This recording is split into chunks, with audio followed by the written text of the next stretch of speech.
சங்கீதம் 17 1 முதல் 15 வரை. தாவீதின் விண்ணப்பம். கர்த்தாவே, நியாயத்தை கேட்டருளும், என் கூப்பிடுதலை கவனியும். கபடமில்லாத உதடுகளினின்று பிறக்கும் என் விண்ணப்பத்திற்கு செவிகொடும். உம்முடைய சந்நிதியிலிருந்து என் நியாயம் வெளிப்படுவதாக. உம்முடைய கண்கள் நியாயமானவைகளை நோக்குவதாக.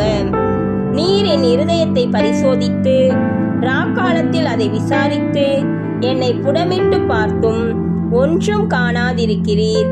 என் வாய் மீறாதபடிக்கு தீர்மானம் பண்ணினேன். மனுஷரின் செய்கைகளை குறித்து நான் உம்முடைய உதடுகளின் வாக்கினாலே துஷ்டனுடைய பாதைகளுக்கு விலக்கமாய் என்னை காத்து கொள்ளுகிறேன். என் காலடிகள் வழுவாதபடிக்கு என் நடைகளை உமது வழிகளில் ஸ்திரப்படுத்தும். தேவனே, நான் உம்மை நோக்கி கெஞ்சுகிறேன், எனக்கு செவி கொடுக்கிறீர். என்னிடத்தில் உம்முடைய செவியை சாய்த்து என் வார்த்தையை கேட்டருளும்.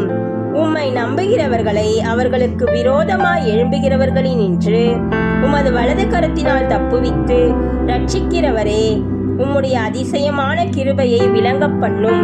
கண்மணியைப் போல என்னை காத்தருளும். என்னை ஒடுக்குகிற துன்மார்க்கருக்கும் என்னை சூழ்ந்து கொள்ளுகிற என் பிராண பகைஞருக்கும் மறைவாக உம்முடைய செட்டைகளின் நிழலிலே என்னை காப்பாற்றும். அவர்கள் நினந்துண்ணி இருக்கிறார்கள், தங்கள் வாயினால் வீம்பு பேசுகிறார்கள். நாங்கள் செல்லும் பாதைகளில் இப்பொழுது எங்களை வளைந்து கொண்டார்கள். எங்களை தரையிலே தள்ளும்படி அவர்கள் கண்கள் எங்களை நோக்கி கொண்டிருக்கிறது. பீறுகிறதற்கு ஆவலுள்ள சிங்கத்துக்கும் மறைவிடங்களில் பதிவிருக்கிற பால சிங்கத்துக்கும் ஒப்பாயிருக்கிறார்கள். கர்த்தாவே, நீர் எழுந்திருந்து அவனுக்கு எதிரிட்டு அவனை மடங்கடியும். கர்த்தாவே, என் ஆத்துமாவை துன்மார்க்கருடைய கைக்கு உம்முடைய பட்டயத்தினால் தப்புவியும்.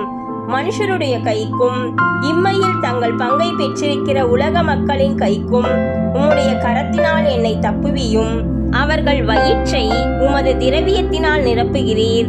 அவர்கள் புத்திர பாக்கியத்தினால் திருப்தியடைந்து தங்களுக்கு மீதியான பொருளை தங்கள் குழந்தைகளுக்கு வைக்கிறார்கள்.